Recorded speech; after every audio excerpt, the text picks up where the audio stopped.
An adaptation of the Motel of the Mysteries by David Macaulay. In the year 2025, an unfortunate series of events led to the destruction of nearly all forms of life in North America. On the morning of November 29th, a miscalculation of the number of advertisements needed for the newest video game were printed, literally burying the North Americans under tons of mail flyers. That afternoon, pollutants within cellular phones and video game consoles that were apparently unknown to the inhabitants reached maximum capacity and destroyed what was left of the population. In less than a day, the most advanced civilization of the ancient world had vanished. The layer of pollutants that covered the continent hardened into layers of rock, and all that was known about the lost civilization almost vanished completely. Over the last 2,000 years, various historians have looked into the continent, only to be met with complete failure. The last historian to attempt exploration of North America went on a search for artifacts and was never seen again.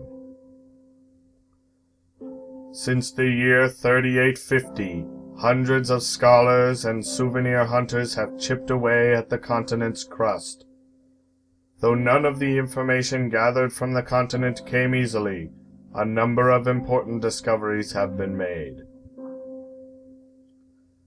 Several widely scattered sites in North America indicate that the entire continent was covered by a complex network of gray and black stripes.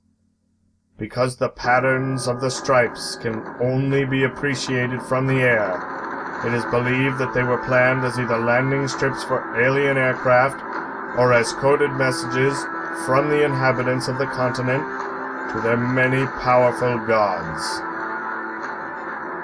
Due to sites such as Monuments Row, the majority of scholars agree that the colored stripes were in fact ceremonial.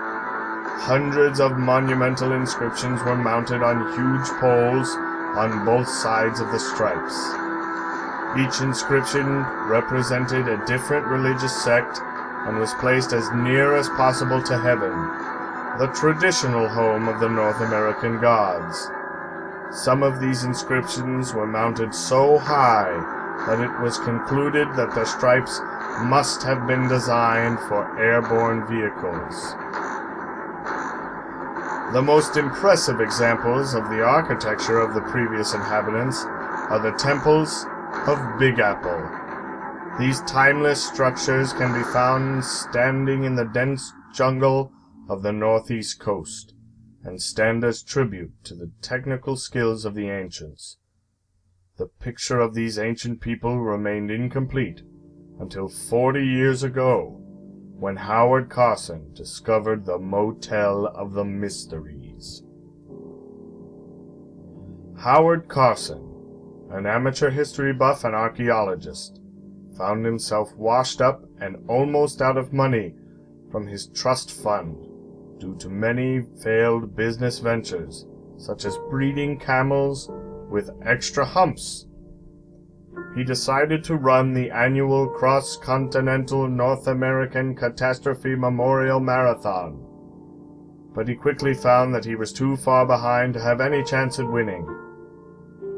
While walking along the perimeter of a deserted excavation site, the ground suddenly gave way and Carson found himself at the bottom of an ancient shaft, facing the entrance of a long-forgotten tomb.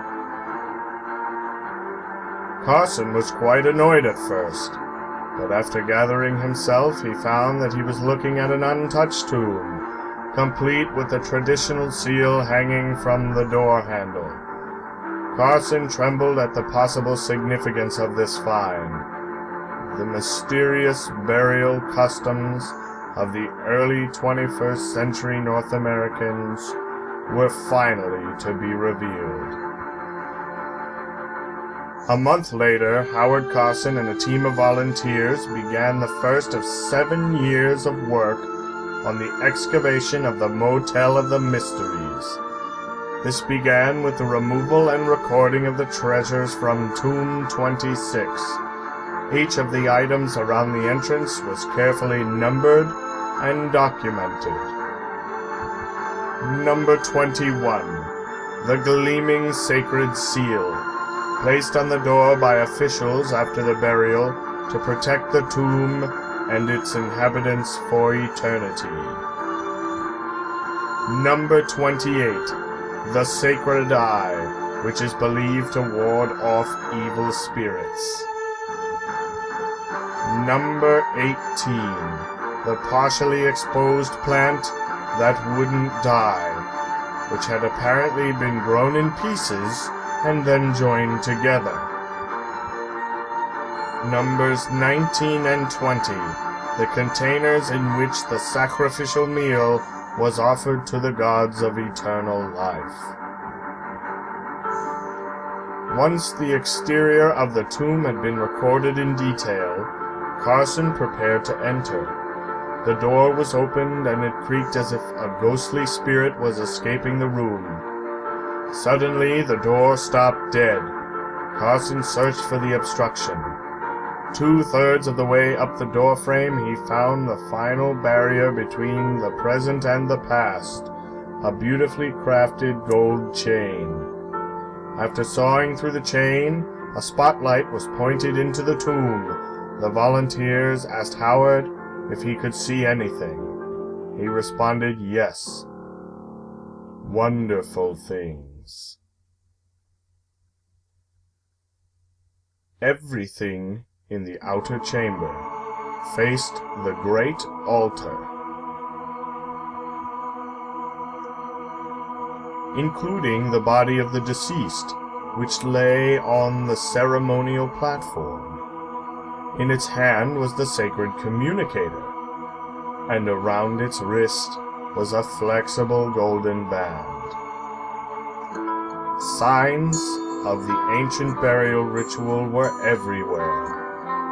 Item number 14 is probably one of the most interesting pieces found in the room.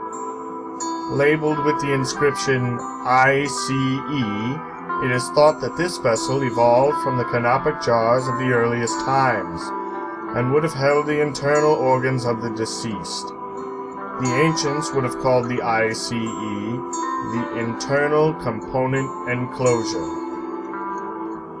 Seeing 2 pairs of shoes and the remains of only one of the deceased, Carson immediately began searching for another chamber. The contents of what would be known as the inner chamber were even more dazzling than those of the outer chamber. The deceased here had been buried wearing the ceremonial headdress.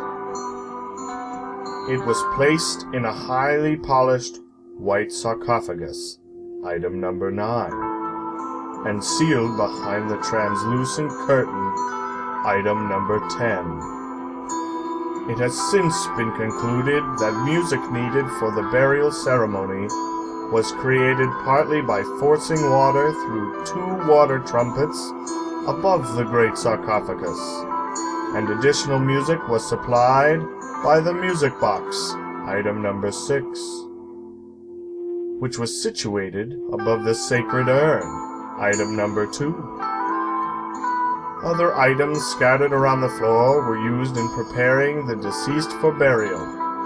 Item number 5, the sacred parchment, was thought to have been placed into the sacred urn sheet by sheet during the burial ceremony. Excavation and cataloging continued at an exhausting pace. Carson found himself going slightly mad because of the long 4-hour workdays. One of the volunteers, Harriet, felt the strain as well. She burst into Carson's inadequate dig site laboratory and demanded to wear some of the sacred items, such as the sacred collar, the sacred ear decorations, and the sacred pendant. After 3 years, the tomb had been completely excavated. Work began, excavating what turned out to be a large burial complex. Organized with tombs surrounding a U-shaped hallway, only tomb 26 was intact. Surrounding the burial site was a vast, flat area painted with parallel lines. In these lines stood large, free-form metal sculptures of animals. Each of these sculptures was labeled with the name of the animal that inspired it: Mustang, Viper, Beetle, Ram. After years of coverage by the world's news organizations, the World Museum finally agreed to exhibit the treasures that Carson and his volunteers had found. In order to save on travel expenses from the dig site to the museum, Carson, Harriet, and the volunteers traveled with the artifacts, each in separate shipping crates, of course. On the opening day of the exhibition, thousands of people had lined up for a chance to view the treasures that Carson had uncovered. Upon seeing so many excited onlookers, Carson jumped in front of the sacred urn, placed the sacred collar and headband on his head, and began reciting the sacred chant. The crowd cheered and cheered. Less than a week later, Carson, Harriet, and his volunteers found themselves back at the place where it all began. They wondered where to dig next. There are hundreds and hundreds of artifacts to be discovered from countless unknown civilizations. What will you find when you dig?